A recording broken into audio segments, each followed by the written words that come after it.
Ni siku ya Jumamosi ambapo asubuhi ya leo ninakusalimu katika jina la Yesu Kristo. Bwana Yesu na asifiwe. Dada zangu, ndugu zangu, karibuni sana katika kipindi cha Manyunyu ya Baraka. Tuzidi na kubarikiwa na kufundishwa mengi kutokana na neno la Mwenyezi Mungu. Yule ambaye tuko naye mtumishi ni Reverend Salome Mutua kutoka kanisa la ABC Nguluni, Kangundo Pastoret, Machakos, Sub Quarter. Nikitumai kwamba atakuwa ni wa baraka kwetu na pia wewe utakuwa ni wa baraka kwetu. Karibu sana, tubarikiwe kwa pamoja. Hujambo mpendwa msikilizaji, karibu katika neno la Mungu siku ya leo. Ningelipenda tukasome kwa pamoja kitabu cha Kumbukumbu la Torati sura ya 28. Kitabu hiki cha Kumbukumbu la Torati sura ya 28, na tukasome kuanzia mstari ule wa kwanza.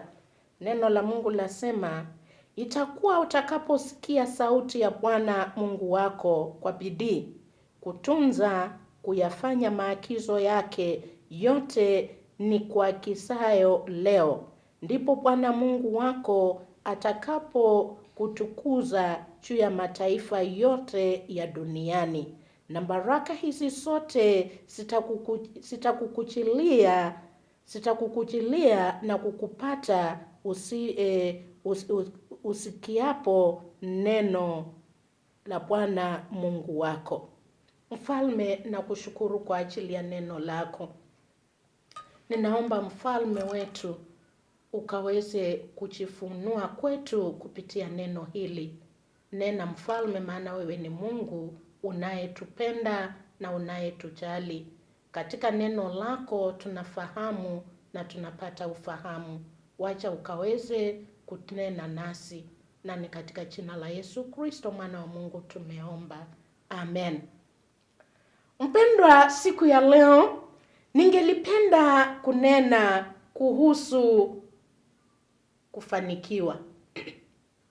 Kufanikiwa.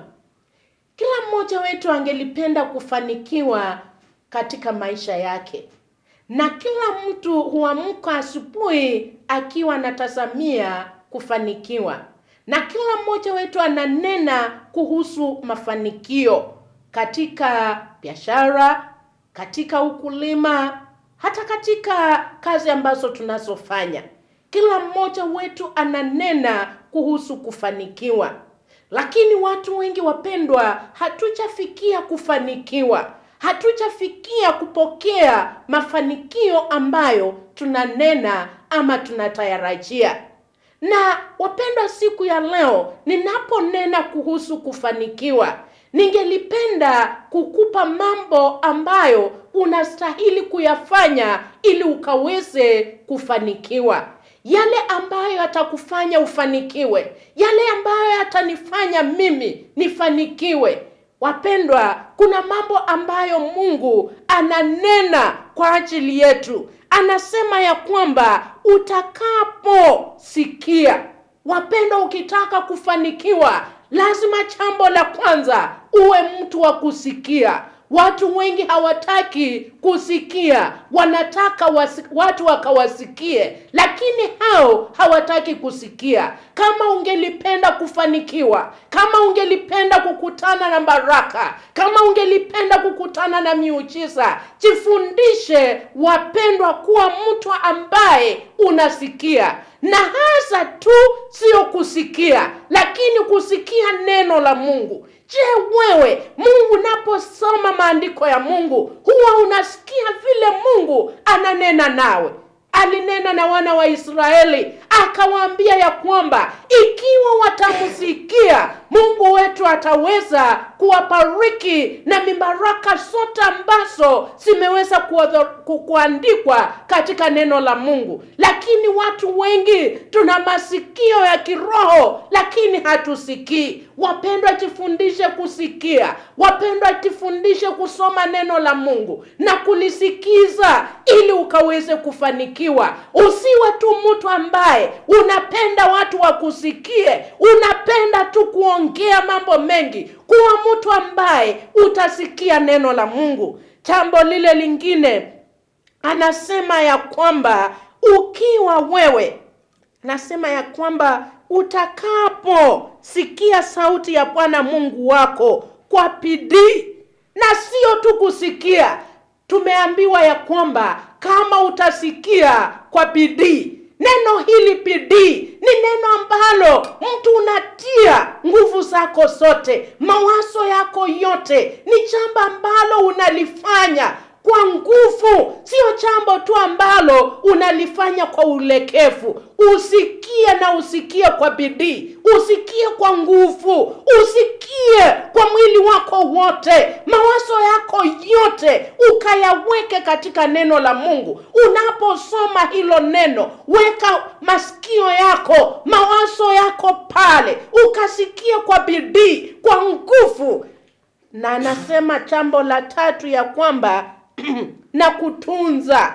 Uwe mtu ambaye unatunza neno la Mungu, unatunza amri za Mungu, yale ambayo Mungu amenena. Kama unataka kufanikiwa, tunza neno la Mungu, tunza maagizo ya Mungu. Anaponena ya kwamba katika kubarikiwa kuna sehemu ya Mungu, tunza maandiko ya Mungu. Kama ni sehemu ya Mungu, kama ni fungu la 10, kama ni sadaka hata ya shukrani, toa na kutunza maandiko ya Mungu. Watu wengi tunajiahidi tu, tunasema kama Mungu utanifanikisha, kama Mungu utaonekana, nitafanya. Lakini hatutunzi hata maombi tunayoomba, hatutunzi hata vilio tunavyolia mbele ya Mungu. Ukitaka kufanikiwa, siri ya kufanikiwa, siri ya kubarikiwa ni kutunza maandiko ya Mungu,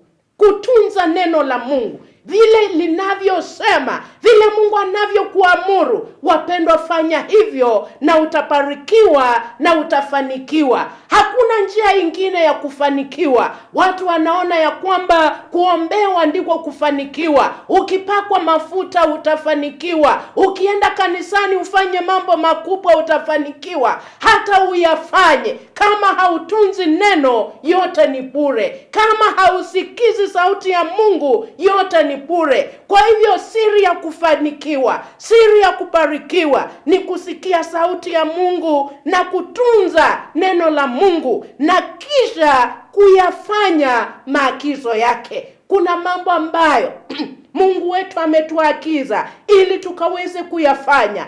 Fata hayo maagizo, yafanye hayo maagizo yana ambayo Mungu wetu anataka wewe kama Mkristo uyafanye. Anataka wewe kama mwana wake uyafanye. Yafanye hayo. Wacha kufanya mambo yaliyo mapenzi yako. Wacha kufanya mapenzi ya watu. Fanya mapenzi ya Mungu. Hata kama watu wataona kama wewe hauelewi, hata kama watu wanaona ya kwamba wewe ni mtu ambaye hauna hekima, fanya mapenzi ya Mungu, fanya maagizo ya Mungu, na hiyo tu ndiyo njia ya kufanikiwa. Usione kana kwamba hata kuenda shambani ulime sana utafanikiwa, hata ufanye uweke nini na nini utafanikiwa. Wapendwa, siri ni kufanya mapenzi ya Mungu. Siri ni kufanya maagizo ya Mungu. Kwa hivyo siku ya leo nimekupa tu maagizo ambayo unaweza kufanya na ukaweze kufanikiwa. Na sisi sote tukifanya hayo tutaitwa wabarikiwa, na hizo baraka ambazo zimenenwa zitaandamana pamoja nasi tunapoondoka na hata tunapoingia, tutafanikiwa. Kwa hivyo kufanikiwa ni kusikia sauti ya Bwana kwa bidii, na pia ni kutunza maagizo ya Mungu ama neno la Mungu, na hata kutunza zile ahadi ambazo tunaziweka mbele ya Mungu. Tunza wapendwa, na pia fanya mapenzi ya Mungu, na utafanikiwa na utaitwa mtu wa kubarikiwa hata katika maisha ambapo unayoyaishi na hata mahali ambapo unakaa. Kwa hivyo Mungu wetu akusaidie na kutie nguvu, na Mungu alibariki neno lake. Amen. Bwana, ninakushukuru kwa ajili ya neno lako. Siku ya leo umetufundisha, tukitaka kufanikiwa tukasikie sauti yako, na pia tukatunze neno lako, na pia tukaweze kufanya mapenzi yako. Ninaomba kwa ajili ya hao wapendwa wanaotaka kufanikiwa katika maisha yao, wafundishe Mfalme kutunza haya yote, na bila shaka watabarikiwa, na kazi ya mikono yao itabarikiwa, na wanapoondoka watakuwa wabarikiwa, na wanaporejea pia watakuwa wabarikiwa. Simama pamoja nao na uwatendee mema, na ni katika jina la Yesu Kristo tumeomba na kushukuru. Amen. Njia ya kwenda juu huanza kwa kumsikiliza Mwenyezi Mungu, yani hapa tu chini na unyenyekevu. Kumsikiliza Mwenyezi Mungu na hata pia kuwa na unyenyekevu. Ndio njia ya kwenda juu, ndio njia ya kupandishwa, ndio njia tu ya kubarikiwa na kupokea mengi kutoka kwa Mwenyezi Mungu. Baraka zinafuata utii. Wakati ambapo tumetii, wakati ambapo tumenyenyekea, baraka zitaweza na kutufuata. Yaani Mwenyezi Mungu anatamani kutuinua, lakini anatafuta mioyo. Shika hili.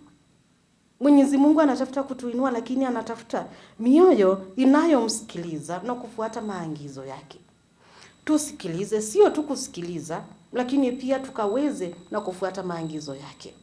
Tukaweze na kufuata kile ambacho amesema, tukakitende, tukakifanye. Mwenyezi Mungu yuko tayari. Tukiweza na kumtii, tukiweza na kufuata maagizo yake, hakika atatuinua, hakika atatubariki. Utii sio kusikia tu, mbali yani ni kuchukua hatua kulingana na kile Mungu amesema, kufuata maagizo yake. Je, wewe unafuata maagizo ya Mwenyezi Mungu? Je, wewe ni mtiifu mbele zake? Je, wewe ni msikifu, huwa unasikiliza chochote ambacho amesema ukitende na unakitenda? Swali kwako. Ninakutakia wakati mwema na siku njema. Kwa wale ndugu zetu na dada zetu ambao wanaenda katika nyumba za ibada kwa siku ya leo, ninawatakia ibada njema, ibada ya baraka. Hakika tupatane hapo saa 3:30 usiku ili tukaweze na kubarikiwa tena, yani kupitia marudio ya hiki kipindi. Shalom.